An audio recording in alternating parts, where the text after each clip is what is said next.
ಮೇಲೆ ಆಸೀನರಾಗಿರ್ತಕ್ಕಂತಹ ರಾಜಧಾನಿ ಪದವಿ ಪೂರ್ವ ಮತ್ತು ಪದವಿ ಕಾಲೇಜಿನ ಅಧ್ಯಕ್ಷರೇ, ಮುಖ್ಯ ಅತಿಥಿಗಳೇ ಹಾಗೂ ನಮ್ಮ ನೆಚ್ಚಿನ ಪ್ರಾಂಶುಪಾಲರೇ, ನನ್ನ ನೆಚ್ಚಿನ ಸಹೋದ್ಯೋಗಿ ಮಿತ್ರರೇ ಹಾಗೂ ಪ್ರೀತಿಯ ವಿದ್ಯಾರ್ಥಿನಿಯರೇ, ನೀವೆಲ್ಲರೂ ಕೂಡ ನಮ್ಮ ಕಾಲೇಜನ್ನು ಆಯ್ಕೆ ಮಾಡಿಕೊಂಡು ನಮ್ಮ ಕಾಲೇಜಿನಲ್ಲಿ ಅಡ್ಮಿಷನ್ ತಗೊಂಡು ಬಂದಿದ್ದಕ್ಕೆ ತಮ್ಮೆಲ್ಲರಿಗೂ ಕೂಡ ಮತ್ತೊಮ್ಮೆ ಸ್ವಾಗತವನ್ನು ಕೋರ್ತೇನೆ.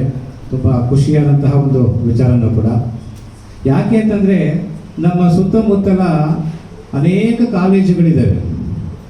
ಅನೇಕ ಕಾಲೇಜುಗಳಿದ್ರೂ ಕೂಡ ಬೇರೆ ಕಾಲೇಜುಗಳನ್ನ ಬಿಟ್ಟು ಇಲ್ಲೇ ಆಯ್ಕೆ ಮಾಡ್ಕೊಂಡಿದ್ದೀರಾ. ಬಹುಶಃ ನಮ್ಮ ಕಾಲೇಜಿನ ಬಗ್ಗೆ ಅದು ಒಂದು ವಿದ್ಯಾಭ್ಯಾಸ ಆಗಿರ್ಬೋದು, ಶುಲ್ಕದ ಒಂದು ವಿಚಾರ ಆಗಿರ್ಬೋದು, ಶಿಸ್ತಿನ ಒಂದು ವಿಚಾರ ಆಗಿರ್ಬೋದು, ನಮ್ಮ ಕಾಲೇಜನ್ನೇ ಆಯ್ಕೆ ಮಾಡಿಕೊಂಡಿದ್ದಕ್ಕೆ ತಮ್ಮೆಲ್ಲರಿಗೂ ಕೂಡ ಧನ್ಯವಾದಗಳು.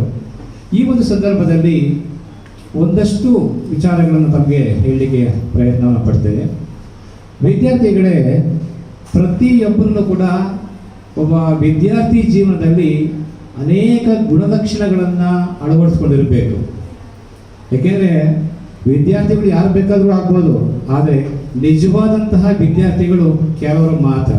ಯಾರಲ್ಲಿ ಈ ನಾನು ಹೇಳಿರ್ತಕ್ಕಂಥ ಕೆಲವೊಂದು ಅಂಶಗಳು ನಿಜವಾಗ್ಲೂ ಇರ್ತವೋ ಅವರು ಮಾತ್ರ ನಿಜವಾದಂತಹ ವಿದ್ಯಾರ್ಥಿಗಳು ಆಗಲಿಕ್ಕೆ ಸಾಧ್ಯ ಆಗುತ್ತೆ ಅನ್ನುವಂತಹ ವಿಚಾರ ದೊಡ್ಡವರು ಹೇಳಿರ್ತಕ್ಕಂಥದ್ದು. ಆದರೆ ಮೊದಲನೇದಾಗಿ ಸಮಯ ಪ್ರಜ್ಞೆ ಇರಬೇಕು. ಟೈಮ್ ಸೆನ್ಸ್ ಅಂತ ಹೇಳ್ತೀರಾ. ಪ್ರತಿಯೊಬ್ಬ ವಿದ್ಯಾರ್ಥಿಯಲ್ಲಿಯೂ ಕೂಡ ಈ ಸಮಯ ಪ್ರಜ್ಞೆ ಅಂತಕ್ಕಂತಹ ಒಂದು ಗುಣವನ್ನು ಬೆಳೆಸ್ಕೊಳ್ಳೇಬೇಕು. ಯಾಕೆ ಅಂತಂತಂದರೆ ವಿದ್ಯಾರ್ಥಿ ಆಗಿರ್ತಕ್ಕಂಥವನು ಸರಿಯಾದ ಸಮಯಕ್ಕೆ ಕಾಲೇಜಿಗೆ ಬರ್ತಕ್ಕಂಥದ್ದು. ಕಾಲೇಜಿಗೆ ಬಂದಷ್ಟೇ ಸಾಕಾಗೋದಿಲ್ಲ. ಕಾಲೇಜಿಗೆ ಬಂದಾದ್ಮೇಲೆ ಏನು ನಿಮಗೆ ಮೊದಲನೇ ಅವಧಿಯಿಂದ ಕೊನೆಯ ಅವಧಿವರೆಗೂ ಏನು ಪಾಠ ಪ್ರವಚನವನ್ನು ಮಾಡ್ತಾರೆ, ಅದು ಯಾವುದೇ ವಿಷಯ ಆಗಿರ್ಬೋದು, ಪ್ರತಿಯೊಂದು ವಿಷಯದಲ್ಲಿಯೂ ಕೂಡ ಅವರು ಹೇಳ್ತಕ್ಕಂಥ ವಿಚಾರಗಳಿದ್ದಾವೆ. ಆ ವಿಚಾರಗಳನ್ನು ಮನದಟ್ಟು ಮಾಡ್ಕೊಳ್ಬೇಕು. ಹಾಗೊಂದು ವೇಳೆ ಏನಾದರೂ ನಿಮಗೆ ಅರ್ಥ ಆಗದೇ ಇದ್ದಂಥ ಪಕ್ಷದಲ್ಲಿ ಆ ವಿಚಾರವನ್ನು ನೀವು ನೋಟ್ ಮಾಡ್ಕೊಳ್ಬೇಕು. ನೋಟ್ ಮಾಡಿಕೊಂಡು ಬಿಡುವಿನ ಸಮಯದಲ್ಲಿ ನಿಮಗೂ ಇರಬೇಕು ಮತ್ತು ಅಧ್ಯಾಪಕರಿಗೂ ಕೂಡ ಬಿಡುವಿರಬೇಕು. ಆ ಸಮಯದಲ್ಲಿ ಅವರನ್ನು ಕೇಳಿ ಅದನ್ನು ಕ್ಲಿಯರ್ ಮಾಡ್ಕೊಳ್ತಕ್ಕಂಥ ಒಂದು ಕೆಲಸವನ್ನು ಮಾಡಬೇಕು. ಯಾರಲ್ಲಿ ಈ ಸಮಯ ಪ್ರಜ್ಞೆ ಅಂತಕ್ಕಂಥದ್ದು ಇರುತ್ತೆ, ಖಂಡಿತ ಅವರು ಈ ಕೆಲಸವನ್ನು ಮಾಡ್ತಾಯಿರ್ತಕ್ಕಂತಹ ಒಂದು ನಂಬಿಕೆ ನನಗಿದೆ. ಹಾಗಾಗಿ ಪ್ರತಿಯೊಬ್ಬ ವಿದ್ಯಾರ್ಥಿನಿ ಕೂಡ ಈ ಸಮಯ ಪ್ರಜ್ಞೆ ಅಂತಕ್ಕಂಥ ಗುಣವನ್ನು ಬೆಳೆಸ್ಕೊಳ್ಬೇಕಾಗತ್ತೆ.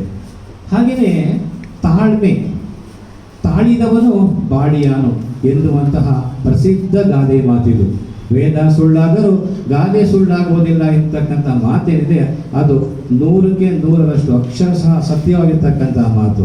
ತಾಳಿದವನು ಬಾಡಿಯಾನು. ಏಕೆಂದರೆ ತುಂಬ ಜನಕ್ಕೆ ತಾಳ್ಮೆ ಅಂತಕ್ಕಂಥದ್ದೇನೇ ಇರೋದಿಲ್ಲ. ಅದು ಯಾವುದೇ ಒಂದು ಕೆಲಸದ ವಿಚಾರ ಆಗಿರ್ಬೋದು, ಓದೋ ವಿಚಾರ ಆಗಿರ್ಬೋದು, ಮತ್ತೊಂದಾಗಿರ್ಬೋದು, ಪ್ರತಿಯೊಬ್ಬ ವಿದ್ಯಾರ್ಥಿಯಲ್ಲಿ ಕೂಡ ಈ ತಾಳ್ಮೆಯ ಗುಣವನ್ನು ಬೆಳೆಸ್ಕೊಳ್ಬೇಕಾಗ್ತದೆ. ಯಾಕೆಂದರೆ ನೀವು ಇನ್ನು ಸಾಕಷ್ಟು ಒಂದು ಕನಸುಗಳನ್ನ ಕಟ್ಕೊಂಡು ಬಂದಿದ್ದೀರಾ. ನಾನು ಡಾಕ್ಟರ್ ಆಗಬೇಕು, ಇಂಜಿನಿಯರ್ ಆಗಬೇಕು, ಬ್ಯಾಂಕ್ ಮ್ಯಾನೇಜರ್ ಆಗಬೇಕು, ಅಥವಾ ಕ್ಲರಿಕಲ್ ಜಾಬ್ ಆಗಬೇಕು, ಏನೇನೋ ಕನಸನ್ನು ಕಟ್ಕೊಂಡಿದ್ದೀರಾ. ಆ ಕನಸನ್ನು ಈಡೇರಬೇಕು.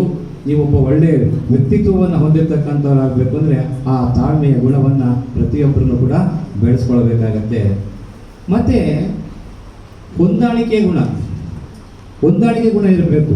ಒಂದು ಕಡೆ ಜನಪದ ಕವಿ ಹೇಳ್ತಾ ಹೋಗ್ತಾರೆ, ಮಂದಿ ಮಕ್ಕಳ ಒಳಗ ಚಂದಗೊಂದಿರಬೇಕಾ, ಮಂದಿ ಮಕ್ಕಳ ಒಳಗ ಚಂದಗೊಂದಿರಬೇಕಾ, ನಂದಿಯ ಶಿವನ ದಯದಿಂದ, ನಂದಿಯ ಶಿವನ ದಯದಿಂದ ಹೋಗಾಗ ಮಂದಿ ಬಾಯಾಗ ಬರಬೇಕಾ, ಇದ್ದರೆ ಇರಬೇಕು ಬುದ್ಧಿವಂತರ ನೆರೆಯ, ಕುದರಗೇಡಿ ಕುಲಗೇಡಿ, ಕುದರಗೇಡಿ ಕುಲಗೇಡಿ ನೆರೆಯಿದ್ದು ಇದ್ದುಟ್ಟು ಬುದ್ಧಿ ಕಳಕೊಂಡ.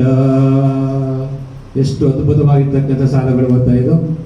ಏಕೆಂದರೆ ಈ ಜನಪದ ಗೀತೆಗಳಿದ್ದಾವೆ, ಯಾರೊಬ್ಬರೂ ಕೂಡ ಅಕ್ಷರಸ್ಥರು ಬರೆದಿರ್ತಕ್ಕಂಥ ಗೀತೆಗಳಲ್ಲ ಇವು. ಅನಕ್ಷರಸ್ಥರು, ಹಳ್ಳಿಗಾಡಿನಲ್ಲಿ ಹುಟ್ಟಿ ಬೆಳೆದಿರ್ತಕ್ಕಂತಹ ರೈತಾಪಿ ವರ್ಗದವರು ಎಂದರೆ ಅವರು ಬರೆದಿರ್ತಕ್ಕಂತಹ ಈ ಒಂದು ಗೀತೆಗಳು, ಪ್ರತಿಯೊಂದು ಜನಪದ ಗೀತೆಯಲ್ಲೂ ಕೂಡ ನಮ್ಮ ವ್ಯಕ್ತಿತ್ವ ಹೇಗಿರಬೇಕು, ನಮ್ಮ ಎಂಥ ಒಂದು ಬುದ್ಧಿಶಕ್ತಿಯನ್ನು ಹೊಂದಿರಬೇಕು, ಸಮಾಜದಲ್ಲಿ ಹೇಗಿರಬೇಕು, ಹೆಣ್ಣುದ್ರೆ ಹೇಗಿರಬೇಕು, ಇನ್ನು ಅನೇಕ ವಿಚಾರಗಳನ್ನು ತಿಳಿಸ್ಕೊಡ್ತಾ ಹೋಗಿದ್ದಾರೆ. ಹಾಗೆ ನಾವು ಒಂದು ಸಮಾಜ, ಈಗ ನಾವೇನು ಇಲ್ಲಿ ಕುಂತಿದ್ದೀವಿ, ಇದೇ ಒಂದು ಸಮಾಜ ಅಂತಂದರೆ ಈ ಒಂದು ಸಮಾಜದಲ್ಲಿ ನಾವು ಎಲ್ಲರೊಂದಿಗೆ ಬೆರೆಯುವಂತಹ ಕೆಲಸವನ್ನು ಮಾಡಬೇಕು. ಎಲ್ಲರೊಂದಿಗೆ ಯಾರು ಒಳ್ಳೆಯವರು ಅಂತ ಇದ್ದಾರೆ ಸಮಾಜದಲ್ಲಿ, ಅಂಥವರ ಜೊತೆಯಲ್ಲಿ ಬೆರೆಯುವಂತಹ ಕೆಲಸವನ್ನು ನಾವು ಪ್ರತಿಯೊಬ್ಬರನ್ನು ಕೂಡ ಮಾಡಬೇಕಾಗತ್ತೆ ಅನ್ನುವಂತಹ ಒಂದು ವಿಚಾರವನ್ನು ಕೂಡ ಈ ಒಂದು ಸಂದರ್ಭದಲ್ಲಿ ಹೇಳ್ತೀನಿ. ಯಾಕೆ ಈ ಮಾತನ್ನು ಹೇಳಿದ್ರೆ, ಕೆಲವೊಂದು ವಿದ್ಯಾರ್ಥಿಗಳು ಸಾಕಷ್ಟು ಜನರ ಜೊತೆಯಲ್ಲಿ ಬೆರೆತುಕೊಳ್ತಾರೆ, ಆದರೆ ಕೆಲವರು ನಮಗೂ ಆ ಒಂದು ಸಮಾಜ ಏನಿದೆ, ಒಂದು ಗುಂಪು ಏನಿದೆ, ಅದಕ್ಕೂ ಸಂಬಂಧನೇ ಇಲ್ಲ ಅನ್ನುವಂಥ ರೀತಿಯಲ್ಲಿ ಕೆಲವೊಂದು ವಿದ್ಯಾರ್ಥಿಗಳಿದ್ದಾರೆ. ಅಂಥವರು ಈ ಗುಣವನ್ನು ಬೆಳೆಸ್ಕೊಳ್ಬೇಕಾಗತ್ತೆ ವಿದ್ಯಾರ್ಥಿಗಳೇ. ಹಾಗೆಯೇ ಮತ್ತೆ ಜೀವನದಲ್ಲಿ ಯಶಸ್ಸನ್ನು ಕಾಣಬೇಕು. ತುಂಬ ಆಸೆಯನ್ನು ಇಟ್ಕೊಂಡಿದ್ದೀರಾ, ಅದಾಗಲೇ ಹೇಳಿದೆ ನಾನು, ಡಾಕ್ಟ್ರು, ಇಂಜಿನಿಯರ್ ಏನೇನೋ ಆಗಬೇಕು ಅಂತ ಆಸೆ ಇಟ್ಕೊಂಡಿದ್ದೀರಾ. ಬರೀ ಆಸೆ ಇಟ್ಕೊಂಡ್ರೆ ಮಾತ್ರ ಸಾಕಾಗೋದಿಲ್ಲ. ಆಸೆ ಈಡೇರಬೇಕು ಅಂದರೆ ಪ್ರಯತ್ನ ಪಟ್ಟರೆ ಫಲ ಖಂಡಿತ ಸಿಕ್ಕೇ ಸಿಗುತ್ತೆ, ಹೌದಲ್ವಾ? ಆ ಪ್ರಯತ್ನವನ್ನು ಪಡಬೇಕು. ಮತ್ತೆ ಬರೀ ಪ್ರಯತ್ನ ಮಾಡಿದ್ರೆ ಮಾತ್ರ ಸಾಕಾಗೋದಿಲ್ಲ, ಕಠಿಣ ಪರಿಶ್ರಮ ಹಾಕಬೇಕು. ಪ್ರತಿಯೊಬ್ಬ ವಿದ್ಯಾರ್ಥಿನೂ ಕೂಡ ನಾವೇನು ಅಂದ್ಕೊಂಡಿದ್ದೀವಿ ಆ ಆಸೆ ಈಡೇರಬೇಕು ಅಂದರೆ ಜೀವನದಲ್ಲಿ ಬಹಳ ಕಠಿಣವಾಗಿರ್ತಕ್ಕಂಥ ಒಂದು ಶ್ರಮವನ್ನು ಹಾಕಬೇಕಾಗತ್ತೆ. ಹಾಗಾಗಿ ಅಟ್ಲೀಸ್ಟ್ ಕೊನೆ ಪಕ್ಷ ಒಂದು ದಿನಕ್ಕೆ ಒಂದು 8 ಗಂಟೆ ಆದರೂ ಕೂಡ ನಾವು ಚೆನ್ನಾಗಿ ಅಭ್ಯಾಸವನ್ನು ಮಾಡಿದ್ದೆ ಆದರೆ ಖಂಡಿತ ನಾವು ಅಂದ್ಕೊಂಡಷ್ಟು ಆಸೆ ಈಡೇರಿಲ್ಲ ಅಂದರೆ ಅಟ್ಲೀಸ್ಟ್ ಅದಕ್ಕೆ ನಾವು ರೀಚ್ ಆಗಲಿಕ್ಕೆ ಸಾಧ್ಯ ಆಗುತ್ತೆ. ಹಾಗಾಗಿ ಪ್ರತಿಯೊಬ್ಬ ವಿದ್ಯಾರ್ಥಿನೂ ಕೂಡ ಏನು ಕಠಿಣ ಪರಿಶ್ರಮವನ್ನು ಹಾಕಬೇಕು ಅಂತಕ್ಕಂಥ ಒಂದು ವಿಚಾರವನ್ನು ಈ ಒಂದು ಸಂದರ್ಭದಲ್ಲಿ ಹೇಳಲಿಕ್ಕೆ ಬಯಸ್ತೇನೆ ವಿದ್ಯಾರ್ಥಿಗಳೇ.